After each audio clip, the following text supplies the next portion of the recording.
पिछले 40 साल से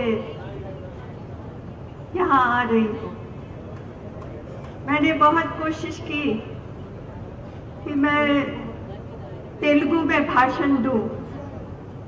मैं समझ लेती हूँ, मगर बोलने में मुझे संकोच होता है, क्योंकि आपकी तेलुगु भाषा बहुत सुंदर है, बहुत विद्वानों की भाषा है। इसलिए मैं आपसे माफ़ी मांगते हुए हिंदी में बोलूँगी। आशा है आपको समझ आ जाएगी। मेरा आपसे बहुत पुराना रिश्ता है। मेरा आपसे 3 पीढ़ी का रिश्ता है। मेरे बाबूजी का रिश्ता आपके बाबूजी, आपके दादाजी, आपके नाना जी के साथ था। वो यहाँ आते थे और सबको बहुत प्यार करते थे और सबको अपने हृदय में रखते थे, और यहाँ के लोग उनको बहुत प्यार करते थे। मेरे बाबूजी ने मुझे सिखाया, जगजीवन बाबूजी ने मुझे सिखाया कि उस समय आंध्रा था, तेलंगाना नहीं बना था, तो आंध्रा के लोग उनको अपने हृदय में रखना, उनके प्यार को, उनके सम्मान को अपने हृदय में रखना। और मैंने वैसा किया, और आप सबने भी मुझे अपनी बहन माना, अपने माँ के समान माना। मैं आपको बहुत धन्यवाद देती हूँ।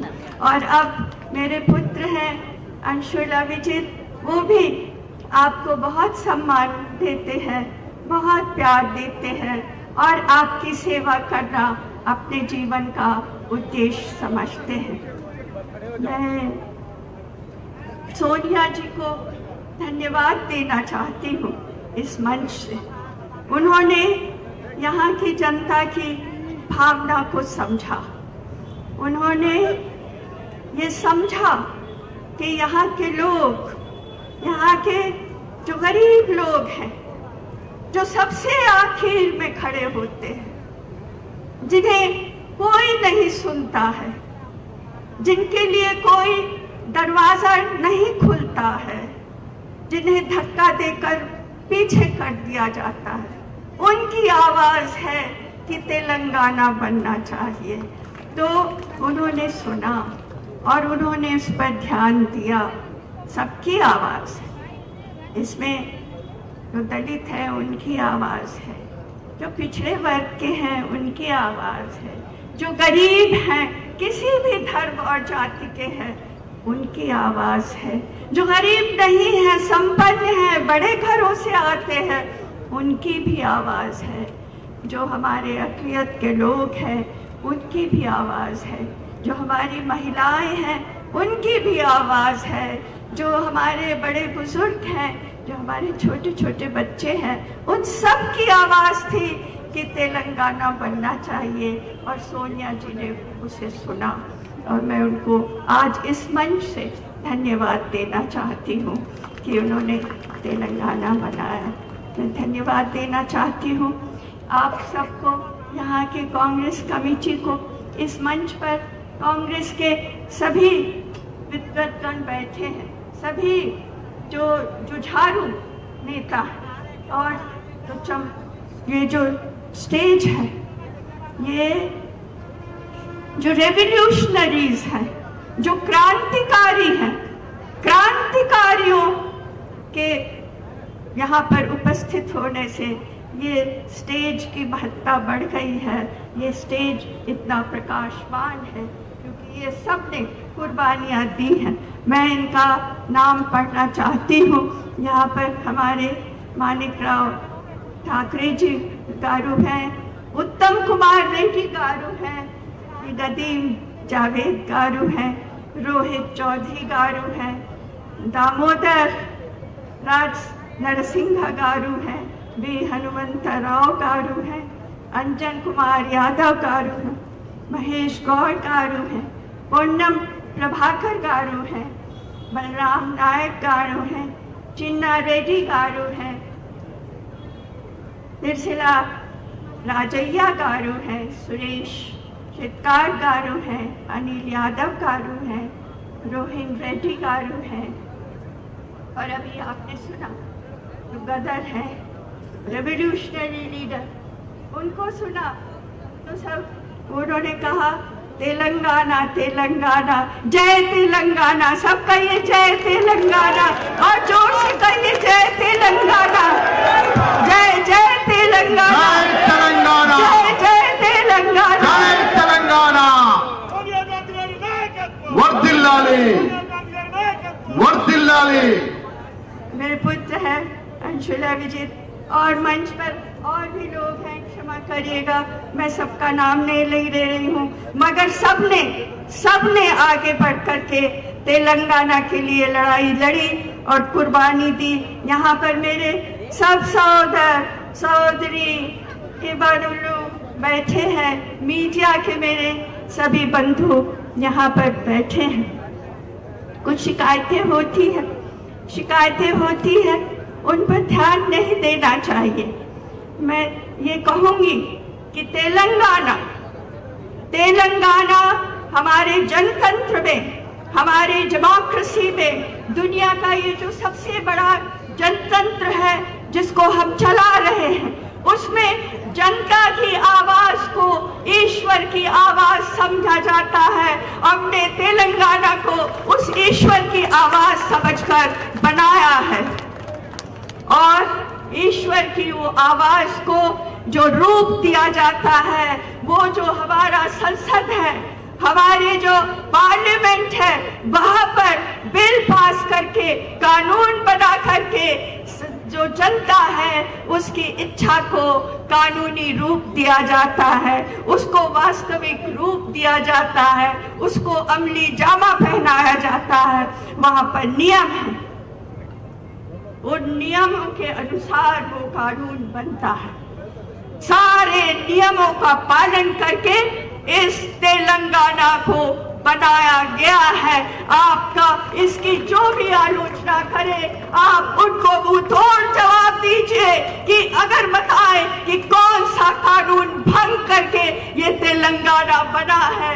मैं जानती हूँ, और हमारे यहाँ पर बहुत से एमपी बैठे हैं जो उस समय वहाँ पर जैसे आजादी की लड़ाई में स्वतंत्रता सेनानी थे, उस तरह तेलंगाना के लिए ये सब सेनानी थे, ये वहाँ बैठे थे।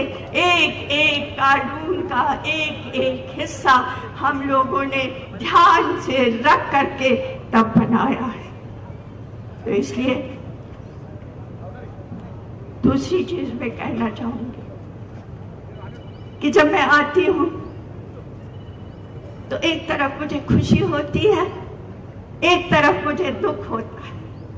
खुशी होती है कि तेलंगाना बन गया, 9 वर्ष हो गए, 9 वर्ष का ये समय गुजर गया, तो दुख होता है कि कुछ भी नहीं हुआ इस तेलंगाना में। एक ही आदमी, एक ही व्यक्ति, एक ही परिवार, उनके आसपास जो लोग हैं इर्द गिर्द उनको घेरे हुए, बस उन्हीं का हुआ, जो कुछ हुआ उन्हीं का हुआ। यहाँ जो गरीब है, रोज जो कुआं खोदता है, रोज पानी पीता है,